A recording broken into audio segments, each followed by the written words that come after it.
Good afternoon, everybody. It is just about the afternoon, so we'll say good afternoon and thank you for joining us. I'm Sarah from the Property Marketing Strategists. And I'm Deenie from the Property Marketing Strategists. And we are delighted to welcome you today to another Youth Forum webinar, where we'll be exploring one of the biggest topics shaping higher education, student accommodation, and the wider shared living and, the wider world overall, artificial intelligence. Today's discussion is based on the latest Youth Forum research, which explores how students are using AI, what concerns them, what they expect from universities and accommodation providers. And rather than assuming what the next generation thinks, we ask them directly through our survey and focus group.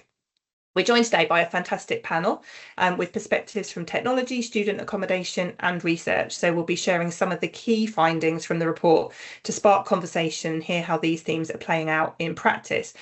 As always, we'd love this to be an interactive session, so please post your questions and comments in the chat and Q&A throughout, and we will bring as many as we can into the discussion. However, the report and sound bites will be sent to anybody who signed up to this webinar, so keep an eye out for those, as your questions may well be answered in the report. And thank you so much to Student Crowd for being our Youth Forum partners, and to Utopi and Homes for Students for sponsoring the Youth Forum. Deenie. Yeah, and as Sarah says, we've got a brilliant panel with us today to discuss the research today, the key findings from the research, and I will let them introduce themselves because I'm sure they do a better job than me. So, Seema, should we come to you first? Hi everyone, I'm Seema Adia. I'm Deputy Head of Residential Operations at LSE.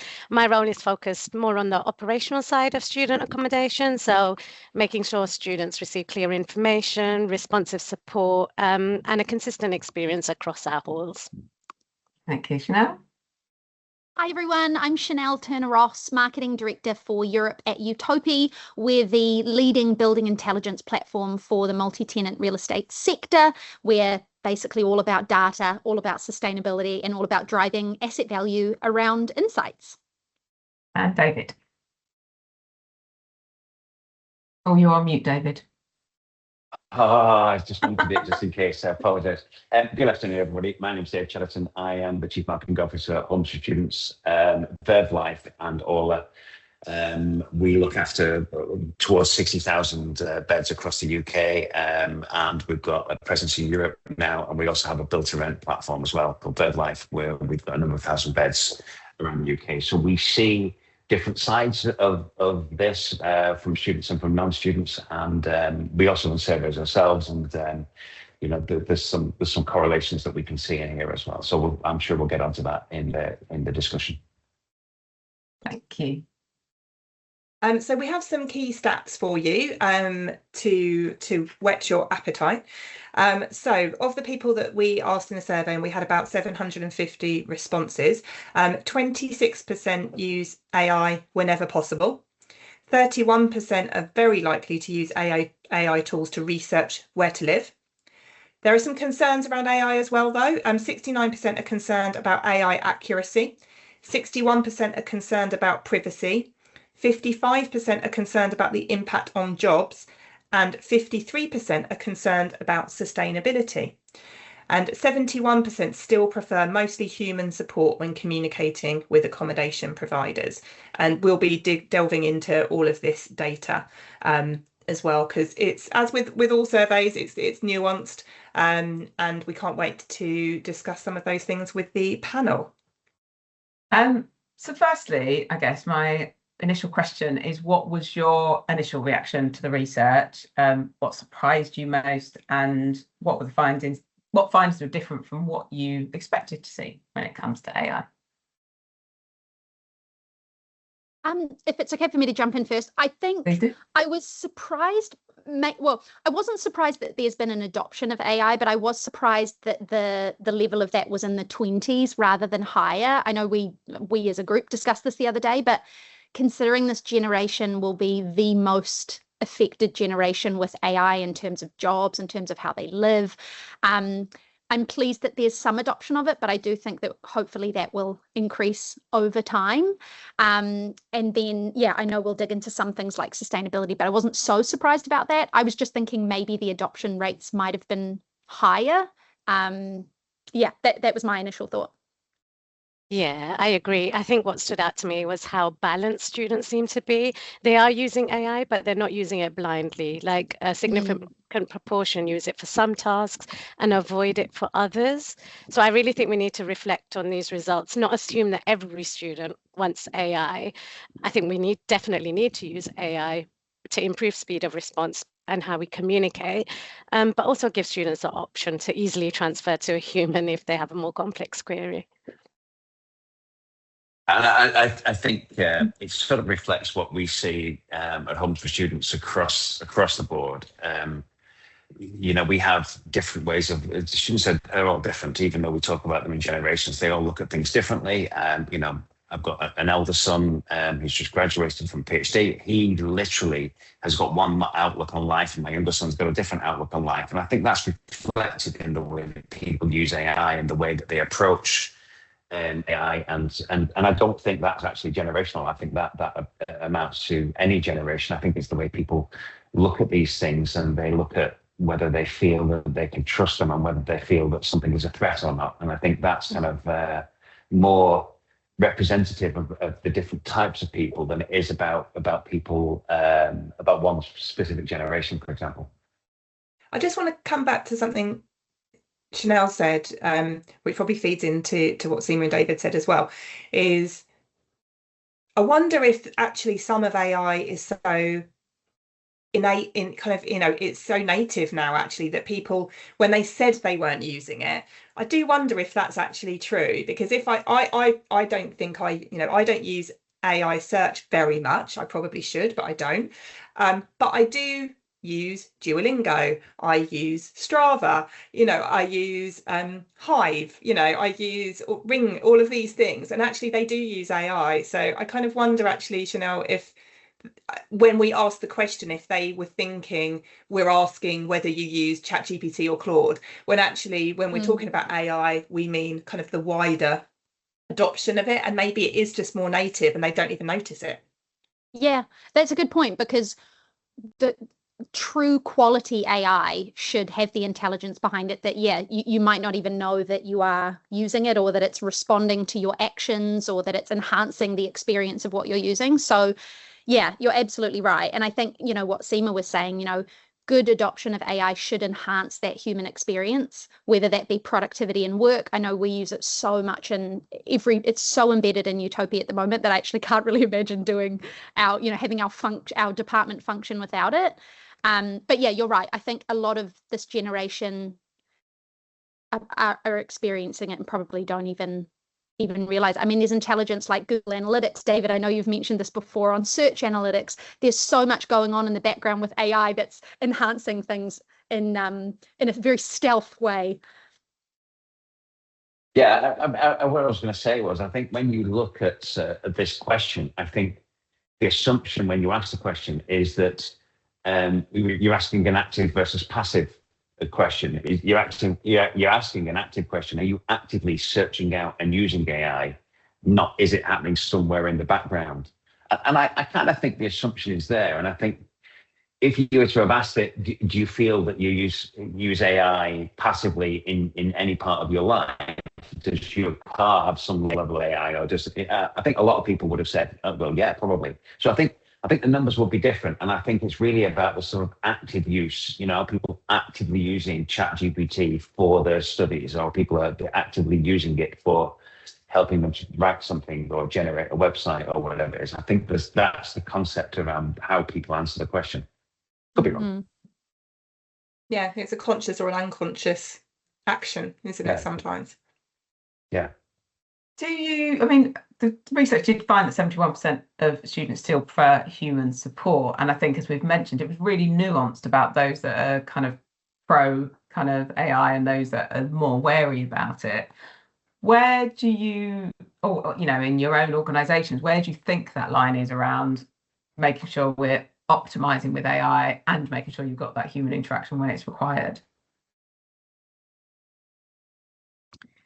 Yeah, I think that's really important. And I don't think it's about drawing the line. I think it's about understanding and using AI where each adds most value. I think AI works best when it's helping students quickly access information, navigate processes, and find answers to, straightforward questions.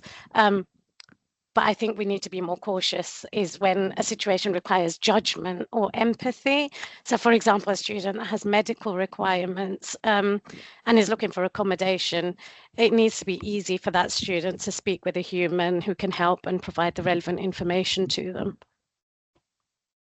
And that came across really strongly in our focus groups that we did, actually, where they were kind of saying there's some things that I don't want to discuss with AI. I want to speak to a human, and that needs to remain.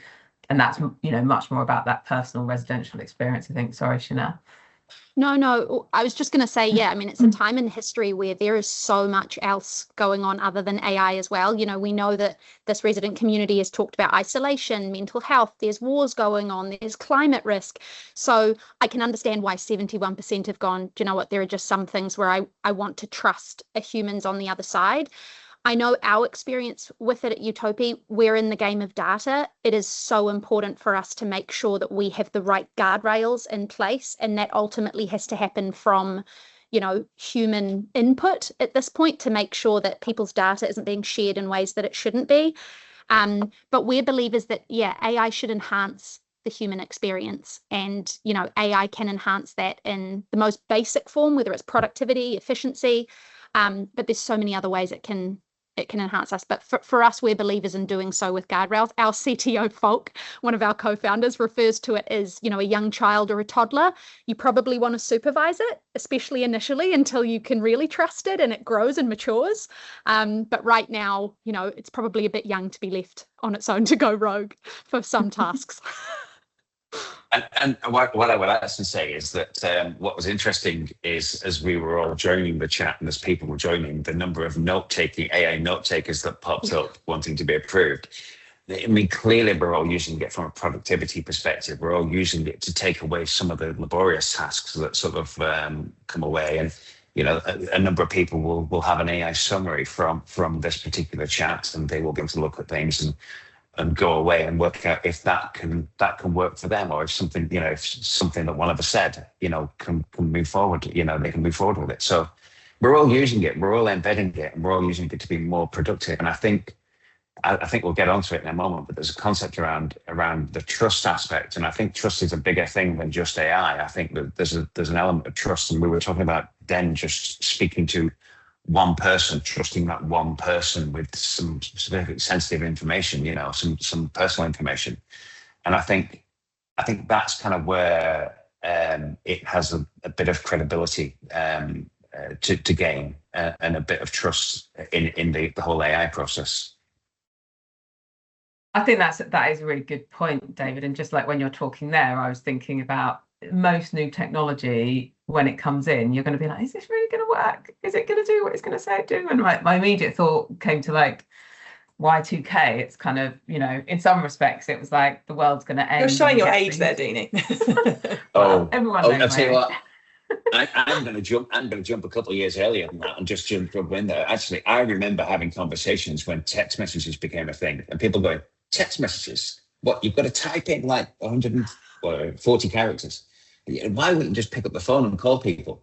So and the world got used to text messages, and then the world got used to BBM, and then the world got used to WhatsApp, and so on and so forth. And this is the difference. The big difference here is that this will not be anywhere near as drawn out as, say, WhatsApp has been. This will happen within the next couple of years, that everyone will start to trust it because it gets so much better, so much quicker. Yeah. I guess part of that comes down to probably transparency as well. And I kind of alluded to that when we were talking about kind of, I guess, passive users and active users. It might just be that a lot of people don't know when they're using AI, when their data is being used. So I guess if we just bring this back into kind of a student accommodation and also a B2B kind of situation, how should we be honest and transparent that, for example, you are talking to an AI bot, or, this question has been answered using AI? Where do we start and end with transparency? I think transparency is extremely important because trust is such a significant theme in this research. I think if students feel they are being misled or don't know when AI is being used, I think that might undermine their confidence quite quickly. Having said that, I don't think every use of AI necessarily needs a disclaimer, because as staff, we're using AI all the time to help structure our notes, improve grammar. And I don't think that's different to many other tools we've already used, like when spell checker first came in and we were using that. So I don't think those kind of uses need a disclaimer, but I think we need to be transparent when students are interacting with it directly. So whether that's a chatbot or a virtual assistant, I think then we need to be clear that it's AI. So if we're implementing a chatbot, I think we need to be realistic that we need to be training it for at least a year, a full cycle. If we're, disillusioning students and they think they're speaking to a human and we get it wrong, they're going to give up on this AI bot and instantly say, I'm going to speak to a human every time. And then that chatbot, I don't think will be successful. One thing I'll chip in there and add something to that, in that, and this is the slight beef I have with the way that people do talk about AI, and we're talking about it in a similar way to some degree, is that we all assume that it has to be perfect and that humans are better. And yet humans make horrendous mistakes, and they say, definitely a lot of the time they say the wrong thing, they give the wrong advice, they give bad advice, and it's quite often constant with some people and some organizations. We assume that AI has got to be better than almost the sum of everybody right now, and in reality it probably is better than most people at most things. Yeah, I think that's where training comes, because if we've got that chatbot and we've trained it, I think the staff using it as well in the background would help get the consistent and correct information across each time. But I think it will take time, to get there. I think there is a lot of that. It's a tool, isn't it? And at the moment, I think we're scared of it, and we don't really understand it. We don't really see it as a tool. And I think once that education comes in, then that our awareness and understanding of it shifts. We do have a question from Anna around kind of many things, one of them being the extreme impacts on the climate, and that did come across in the research, where more than half of the respondents were concerned about AI's environmental impact. Were you surprised by that finding, and how should the industry respond to that? Yeah, I wasn't surprised. It's genuinely something that I was conscious of at the beginning as well. And, I think we all know that the data centers that are powering AI use a lot of electricity. There's a lot of water needed. That obviously has a carbon burden, greenhouse gas emissions. But I also think, it's referred to as like a green paradox, because it's kind of two sides, right? The things used to power AI do have an impact on the environment. The other side is AI also has an immense capability to help reduce global emissions. Some people say that, if powered right, it could reduce global emissions by 50%. Think of things like AI enabled smart grids. They can in real time use AI to pull in clean energy sources like solar or wind. So it's a really hard one. I think as an industry, and I think definitely, as a people, we need to start with awareness. First of all, let's be honest with ourselves about what that environmental footprint will be. I think any tool that scales the way that AI has around the globe is going to have a footprint. Once we're aware of what that looks like, then you can start thinking about what responsible usage might look like or ways to offset it. And we'll learn more about that in time. But yeah, it's something that I've always had a bit of guilt around myself. So to see that it was over half, it wasn't necessarily a surprise, but what that's going to look like in the future, who knows? I think my stepdaughter, she's studying marine biology, so she comes at it from an ecology point of view, and she said that her and her peers don't use AI for searching because of the environmental impact. But we've done a youth forum on sustainability before. You can find that report on our website, and there's definitely contradictions and nuances. There always is. Somebody that might not use AI for search has no issue leaving their light on all day. So I don't know if it's just the bit that they're most conscious about. Although Chanel, you did say kind of obviously we know the impact. I don't know that everybody does. And, we're talking about generational shifts here. And I guess, we're talking particularly around Gen Z because they're people that have answered our survey and they're people at university. Gen Alpha, I don't know, what I'm seeing is they're using it, but schools are so scared of even mentioning the word AI that they're not being maybe trained how to use it responsibly, and therefore they're probably not understanding the environmental impact either, because I don't know. I just think that there's it comes back to fear and trust, I guess, which is what we've been talking about. So the generation that we're talking about are self-learners. Yes, it's becoming, native to them, but actually I think it's Gen Alpha that will be true, and Gen Beta that will be truly AI natives, but probably still without a clue. Yeah, and I think even if there is a fear or a worry about it, AI literacy is so important. It's better the devil you know than the devil you don't. And I would encourage, even if people are worried about it, to at least try and expand that literacy, because it's better to at least know how it could enhance in some ways. But you're right. How these generations, I mean, my stepson's Gen Alpha. He doesn't use it a huge amount, but not because he is worried about it. I think it's more he's at that time now where he's starting to consider his career, what jobs look like. And then once he has a bit more structure to his future, I think it will probably help feed into it. So, but you're right. There's always two sides to that coin. I think, I was going to say, I think there's a fair bit of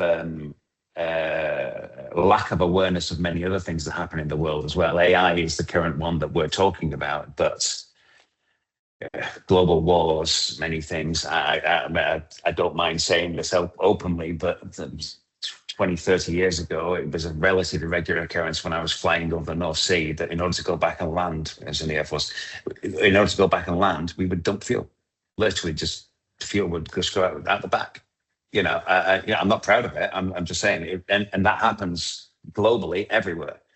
There's many things that happen, and you look at. I challenged a colleague of mine a few years ago, who was a young man who played a lot of games, and he had an incredibly powerful gaming computer, and he was bragging about how much it heated his room because of the size of the power supply. But you ask him to turn it off for the good of the planet, and the answer is, no, that's somebody else's problem. As in, I want to keep playing games for 5 hours a night. And I think it's difficult because we put all these things on government, and actually, as you can see around the world, there are many countries that don't necessarily want to do these things. And no matter how little our impact is, it doesn't even, it's sort of drop in the ocean compared to many things. And I think AI is an easy thing to focus on. I understand the impact of it, but I drive an EV. The batteries are an issue. You could go on and on and on. There's lots of things, and it's a bit difficult, really. And I think I echo what you say, Chanel, in that it has the ability to do good as well.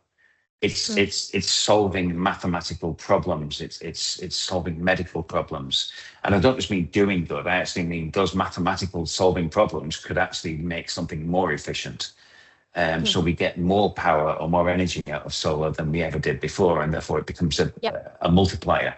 That's my point, really. It's difficult, really, and I think it's interesting to focus on it.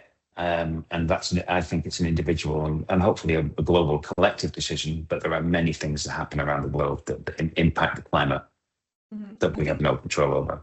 The tone of our survey responses I felt were quite negative, really. Deenie, you were part of the focus groups. Did that come across in the focus groups, that kind of negativity around it rather than the optimism that David's talking about?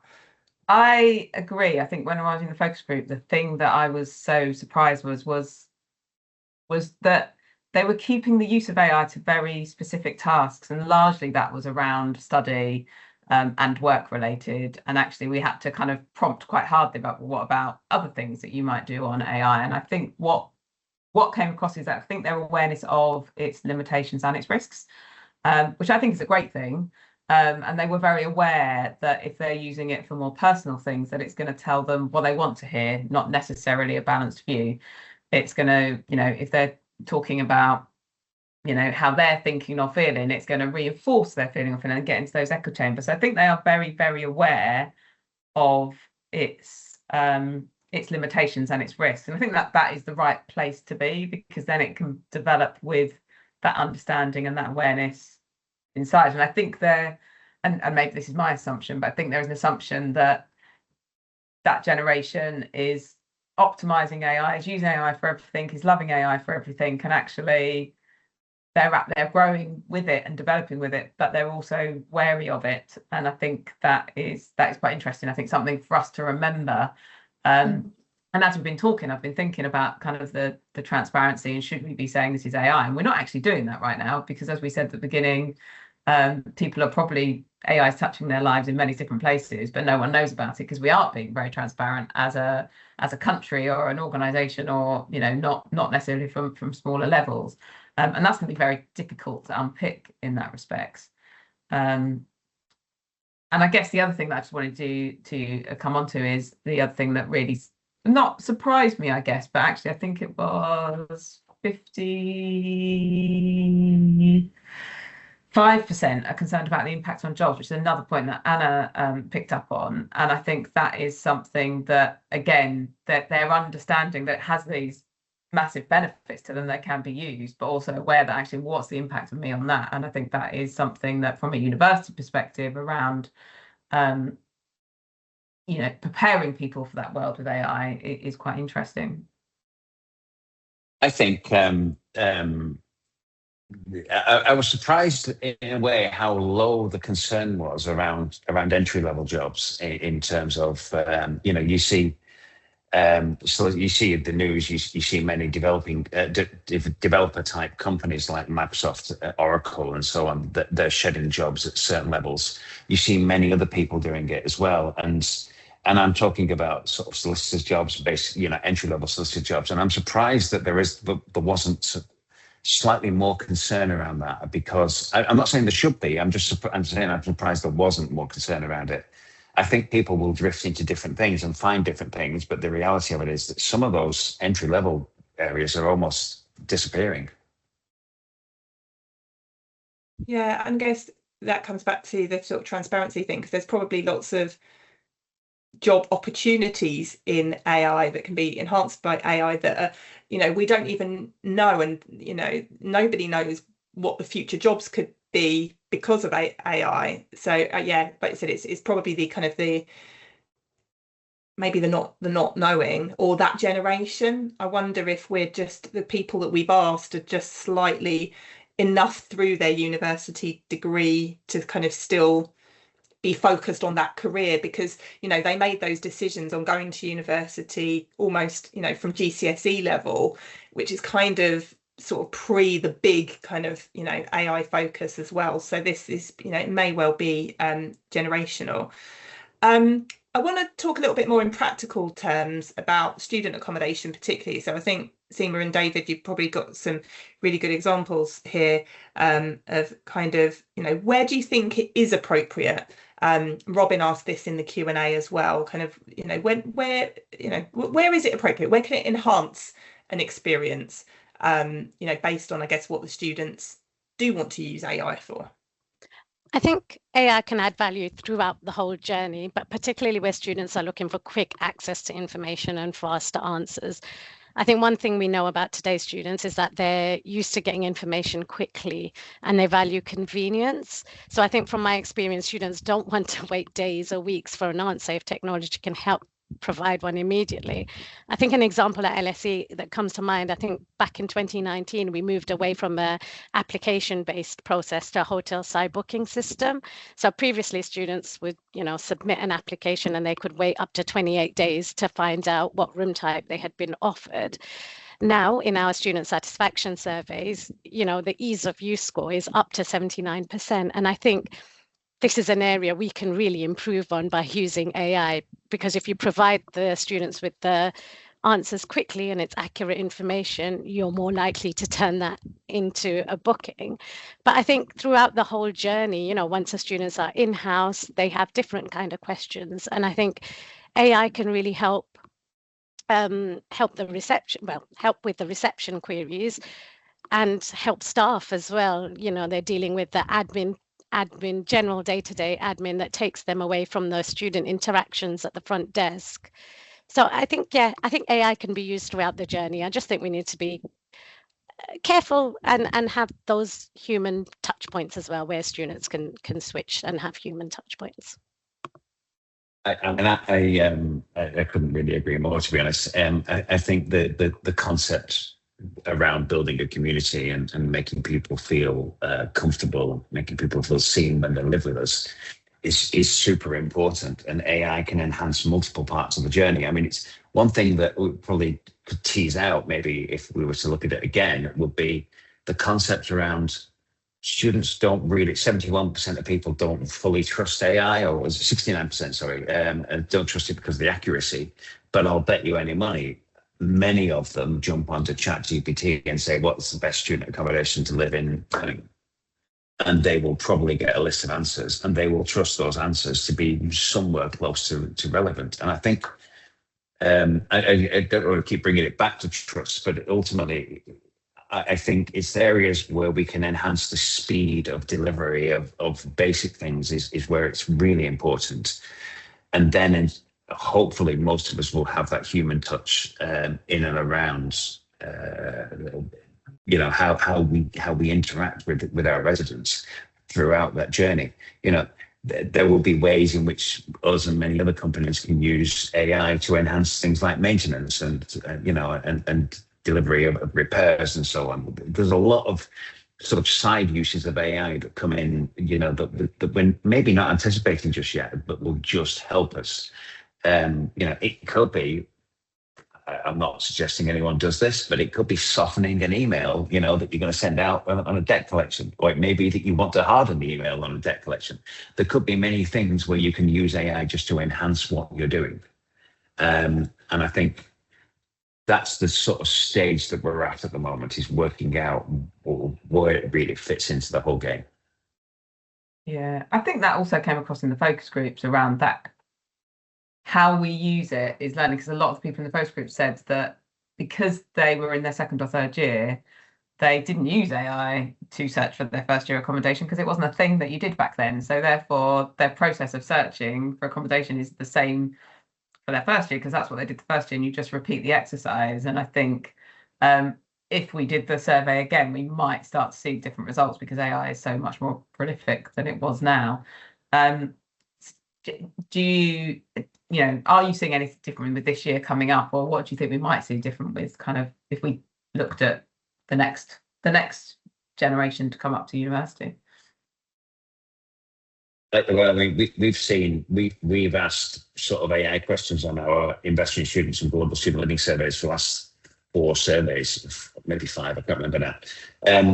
And we are seeing an increase in usage, for AI search. We're seeing an increase in general usage. We're seeing different groups of people using it in different ways. And I think that's societal as well. And I think when you bring all this together, I think it will change. It will become more and more and more in use, you know, and they will assume that it's controlling their heating. They will assume that it's doing something else. It will be learning from what they do. And, you know, these things aren't just algorithms anymore. These things are things that will learn behaviors. And whether it's a chatbot, or whether it's something controlling your climate in your room, or whether it's something learning about the maintenance of a building, there will be optimizations. And I think in 3 or 4 years' time, everyone will expect that to have happened. And, you know, I think the people that succeed will be the ones that know to speak up. Yeah, and Chanel, how are you using, you know, AI from a B2B point of view? You know, your clients are, you know, operators of building. Do you think they just expect that you're using AI in, you know, data analysis? We've seen a bit of a mixture. And again, it comes down to the trust thing. When you're using data, you've got to really be able to trust the tools that you're using. So our starting place, we never want to compete on AI. We want to compete on context. We want to try and use it as a way to minimize the time that our clients have to use on analyzing data. As David mentioned about learning behaviors, learning trends, we're making sure that Utopi AI is adding value there. So, based on our entire environmental data set, we can help give AI learnings to someone who's maybe doing a bit of analysis on just one building. That could be heating behaviors or anomalies in the data. So it's all about productivity and reducing data analysis initially.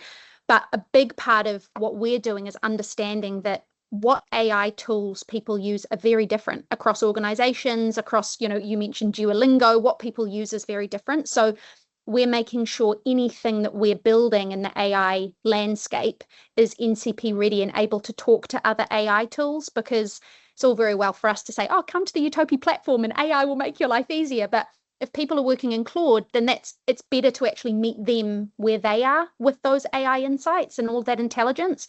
So we're trying to make sure it reduces time, speaks to the right tools, and is I guess as dynamic as it needs to be, because this industry has so many other things to worry about. So we're trying to just plug in the data and the insights to make everybody's life easier. But we have purposely taken our time with it. And I mentioned guardrails earlier and, GDPR and making sure we do it right, because I worry especially with environmental data, we need to be really safe with how we share that. So that's been our journey so far with it. And I guess from another practical point of view of how maybe customers are using it rather than you guys are using it, are you seeing a kind of increase in, I don't know, this is probably more at Seema and David, complaints or questions that you think are actually, has that increased because it's very easy now for people to write a legal letter or, respond to a complaint? I think so. I think complaints have gotten longer and more detailed. So yeah, I think there's an increase. And I think in terms of staff and responding to those complaints, I think where there's a risk is when communication starts to feel generic or impersonal. Because I think when someone is raising a complaint or sharing a concern, they're asking to be heard. And from a staff training perspective, I think that's where good use of AI becomes important. I think it can be a fantastic tool to help staff draft responses or structure their thoughts, but I've seen examples where responses have been fully AI generated. And I think if I was on the receiving end of that, that would really irritate me and I would not be happy. So you've just got AI talking to AI. Exactly, yeah. So I think staff really need to be trained to review, tailor and personalize their responses. AI should help staff communicate, not communicate for them. So we need to think about training as well for staff. And do you think as a sector... Oh, go on, David. Sorry, Brendan. No, go on, you go. You might be answering my question. My question was more as a sector, do you think we are picking up that training quick enough? And because I guess there's two sides of my question is, who's responsible for training staff and who's responsible for training prospective residents? And are we looking at that as a sector enough and considering that? Oh, that's an interesting one. I actually think everyone's responsible for training themselves. If I'm really honest, I think companies have some level of responsibility for their own companies, and we have had a few training sessions at Homes for Students. We've invested in some personnel, and there is some stuff happening in the background. But I think the reality of this is that we, as many of you know, we have clients, we have students, and we are seeing the gap, the expertise gap is disappearing quite a lot. So, when somebody wants to send a complaint, they can say, hey, ChatGPT, Claude, how would I write a very legal complaint and cite all the various case law to do this, and they can do that really quickly. By the same context, we have clients that talk to us, and you can pretty much tell that they're looking at Claude to one side, asking questions about digital marketing because they've uploaded a report that they've received and just gone, ask, what questions should I ask about this? And so I think we're all responsible for training ourselves. And I think if you don't keep up, then the people that are using it will be multiplying what they're doing. Quite often they're asking questions that aren't particularly well informed, or that they're missing pieces of the puzzle. And I think that's a difficult one. But I think companies should train their staff on it if it's a tool that they're going to be using. But also, going back to Chanel's point about guardrails, what you have to do is establish what the situation is, the scenario, what the guardrails are, how you're going to use it. You probably should be using some level of enterprise account, because then it doesn't train data on your information. And that's kind of the thing, really. And I think the truth, this comes to marketing, it comes to everything that we do, is I tell people, it's not that I don't care what the numbers say, I do care what the numbers are. But actually, the question to ask is, what's the story? What's it telling me?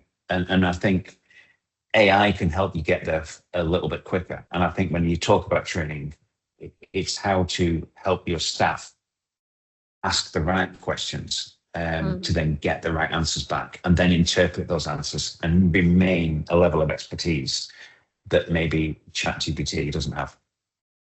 Do you think there's an attitude problem to AI, to put it bluntly? I mean, we work with clients, particularly when Renters' Rights Act kind of notice to leave started coming in, and we had clients that were like, "Oh, I've received X number of these. They've all been written by AI," and I'm kind of like, so what? Like they had the idea, and they asked ChatGPT to help them write the question. They're asking the right thing. They're within their rights to do it, whether they had help writing that or not. Because if we were talking about this 10 years ago, then somebody's parent would have helped them write it. Just because it's AI, should it be dismissed? Well, I'll jump in really quickly. It was probably about 15 years ago, Frank Lampard launched a series of children's books. Do you think he wrote them himself? I mean, seriously, do you think so? I mean, this happens all the time. And we were talking about trust. Hollywood rewrites actual historical stories just to fit a certain narrative. This is not AI. This is human nature. And this happens in many, many, many parts of life and culture and society. The issue, I suppose, really is trying to understand how it can help you personally. I've lent into it quite heavily. I was a bit slow, and I'm normally quite quick on these things. I was a bit slow to start with, but I think once you understand it and you start working with it and you understand its limitations, it gets better and it gets easier. Does it matter that AI wrote that response because you had the right idea? Did we use it? I mean, we pitched a brand to a client, and the designer sort of said to me, "Oh, you can tell it was written in Claude." And it's like, actually, it wasn't, my friend. It was written somewhere else. But fair play. But does it matter? Because actually, it was better than the ideas that you came up with. It's I don't know. It's all about being better and not just buying the process. Many years ago, I used to be a photographer, and I was part of a gallery, and there was an artist in the gallery who used to painstakingly draw these scenes, and they were beautiful. It took him 30, 40 hours, and he couldn't sell them for more than 50 quid. And I could take the same scene with my camera, and he was charging customers for the process, not for the result. And that's an issue we have in a capitalist society. Are you charging people for the process or the result? Because most people just really want the result. And that's kind of where AI helps a little bit. The human element is the bit I want to always come back to, which I think Seema very eloquently put right at the beginning. It's about empathy, and it's about understanding how humans interact with each other. It is the better bit, because AI can do the stuff I don't want to do. AI is also a very good tool for accessibility. Yes, there might be even better articulated complaints, but it's also important to note that those residents got access to maybe legal support or legal knowledge for free. Accessibility is a really important thing in a world of inflation and costs and everything else. So it is a good thing that they have accessible routes to get that. I mean, a decent engine of ChatGPT is free still, so having accessibility is a good thing as well. again, it's the two weights. There's two sides to everything with AI.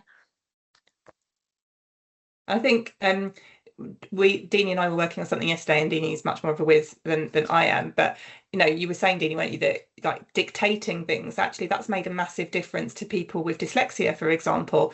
Like you said, that they might not have been able to write a letter of complaint or challenge, but actually if they can dictate it and AI can transcribe it, then they've had access to something that they'd never have had access to, or very kind of rudimentary technology before now. So I think that's a really great point, Chanel. I want to come back to a point, and we're kind of coming to the sort of the home straight, so I just want to encourage everyone to use the Q&A if you've got any questions. The bit I want to come back to really is, Seema, you kind of said that AI will help some of those more laborious admin based tasks, and it will free up your staff to do more meaningful tasks. This is coming up kind of time and time again. I think every time we discuss it is how AI can help, but what are those more valuable tasks that people can do? Because I think there's probably that fear around, am I going to lose my job because AI is taking it away from me? But actually, what can humans be doing instead that adds value to somebody's experience? I think it's the more personal touch. So in a halls of residence, for example, receptionists, rather being stuck on the computer all day, getting out and speaking with the students and building that community. I think those are the things that we need to focus on more, rather than rushing that interaction with the student because you've got 100 emails to answer, or whatever you need to do on the system. So I think taking that time, getting to know the students more as well. They're there for the whole year. Sometimes as staff on reception don't get to know each student personally. That might be a huge task, but at least we can aim for that. If we're using AI to take away the admin things, I think we'll see an increase in our community scores for the halls. Yeah, I think when you were talking earlier, I think that what you're saying, David, about what humans, that empathy is our superpower in this world, and I think that's where it's going to be the thing that makes that change. And I think I remember speaking to my brother about it, and he was saying, actually, if everyone was getting those processing jobs being done by AI, actually it could free up companies to free their workforce for 1 day a week to go and volunteer and go and do things in the community. And that's a perfect example of what can happen in a student accommodation, is that actually that time that is doing that processing is spent actually building that community and engaging with that community and supporting that community. So I think that is really important. Looking ahead, what do you think is the biggest opportunity AI presents to student accommodation? Understanding kind of where we are, what might be coming up. What do you see as the biggest opportunities for the sector? Interesting question. And I left it long enough to let somebody else answer it first, and then you jump in and take it, which is I think lots and lots of, I mean, we've talked this word before, but lots of efficiencies. The reduction of pain points that exist because humans are in the loop. And when I say humans, I mean the number of people that can answer a phone at any one time, or how many people can you email, that sort of stuff. I think the volume thing, it will help with a level of volume. A marketer far better than me once said at a networking session I was in, he said something like, when the world goes one way, go the other way.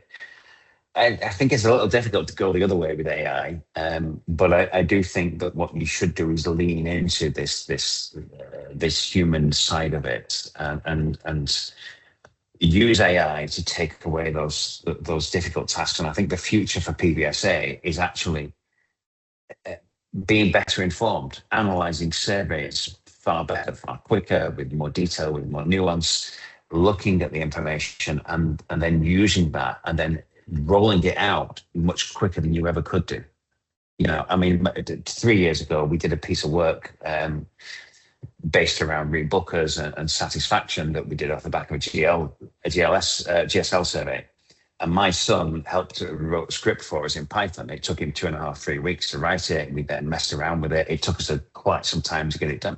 This year, you could do the same thing in 20 minutes. As in, it's the speed at which you can deliver things, I think, is the biggest thing. I think also about understanding these communities living in these assets more, using AI to analyze behavioral trends or occupancy trends and understanding how these residents are living and using these spaces, because then you can also optimize things like events or, what amenity spaces are being used more. There are so many ways we can kind of optimize asset performance using AI through that analysis. And especially as Seema's saying, if you've got a bit of time back, then, there's a bit more time to be, I guess, using it to feed more intelligence to understand these communities more as well. Yeah, I think I agree. I think from a student experience perspective, I think it reduces uncertainty and helps students to make informed decisions more quickly. And I think I'm repeating myself, but it's a clear commercial opportunity as well. If the students have the answers faster, they're more likely to book the room faster as well. And then the big thing of having the human interaction, freeing up the staff so they can, build the community in the halls. I think those are the biggest opportunities I can think of. I think I'd like to add an answer. Is I think one thing that we're seeing time and time again, mainly in kind of resident satisfaction in shared living environments, is who they're living with. And I think kind of using it for allocations would be a really big step forward, because there's certainly been quite a lot of reluctance to do that. And I think it's about the technology and the time taken to do that that's been holding people back. And I think that AI could really, really help with that, which will improve satisfaction amongst residents, which would help people, rebook and, live, make those friendship groups, having less conflict, in that first year, if they can be placed with kind of people that have the same sort of lifestyles as them. I'm not talking about kind of those more sort of basic flatmate matching things. I'm talking about kind of much more lifestyle led things, really. I think that's where I think there's a big opportunity if people want to embrace it. And Deenie, have you got one to add? I haven't, but Robin's just put a very interesting question in the chat, which I think it would be interesting to discuss and answer. And I was going to come to you, David, because I was like, you're much better at probably answering than I could. But I don't think I'm much better at it, but I read it and I was looking through it with some level of amusement.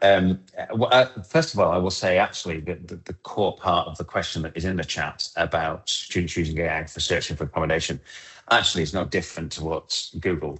If you're optimizing for Google, you're optimizing for AI, you're optimizing for something. It doesn't matter what you're optimizing for. So the reality of this is we are trying to affect it. Now, a study that's been done by Spark Toro, Rand Fishkin, who set up Moz many years ago, a big SEO company.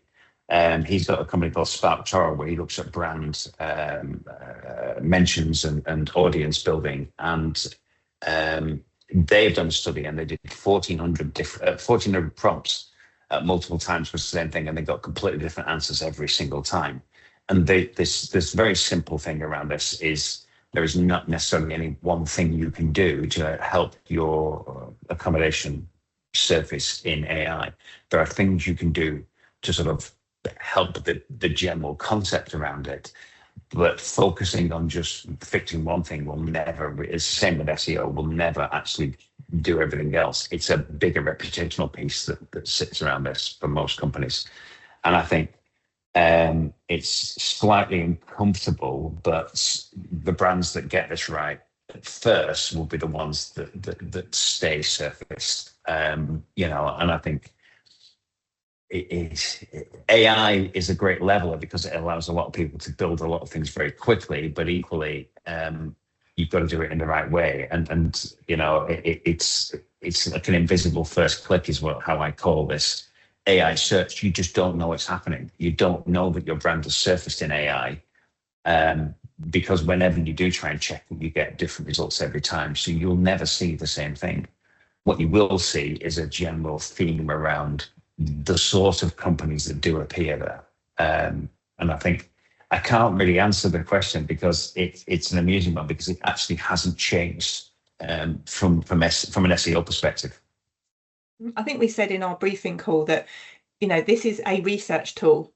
like you said, David, it's, you know, the way people Google or the way people look on social media. You know, if you ask ChatGPT, it's people researching, and it's very, very unlikely, I think, in the context of student accommodation, that somebody will wake up one day, ask a question to ChatGPT, click on it, book. You know, I think we're probably giving it too much credit if we think that's what's happening, because that's never happened in the past with other research tools. You know, it's just part of building up that knowledge bank before making a decision. You know, if any of us have used it, it's probably to research a holiday or a restaurant, but it's just part of that research process, I think. We have had an interesting conversation as well. I'm just reading it as we're talking about conflict issues as well. So again, that's something that AI can't resolve. That's a human thing. But Jake said the biggest impact I see AI helping PBSA is in documentation and communications as well. There's much better value for staff doing other things as well. So I think that kind of supports what Seema was saying about kind of getting people away from desks, away from computers. We did a piece of culture work with a client recently, and staff felt so bogged down by their inbox and their emails that we kind of said, well, and meetings as well, you know, how about you introduce a meeting-free day that kind of frees people up, they're not chained anymore. And that's, you know, if you could actually fit all of those communications into 4 days a week, then you could literally get up away from your desk, walk around buildings talking to people, but you can only do that if you're, you know, the work won't go away. We've just got to work out a better way of doing it, and maybe AI is the solution for that.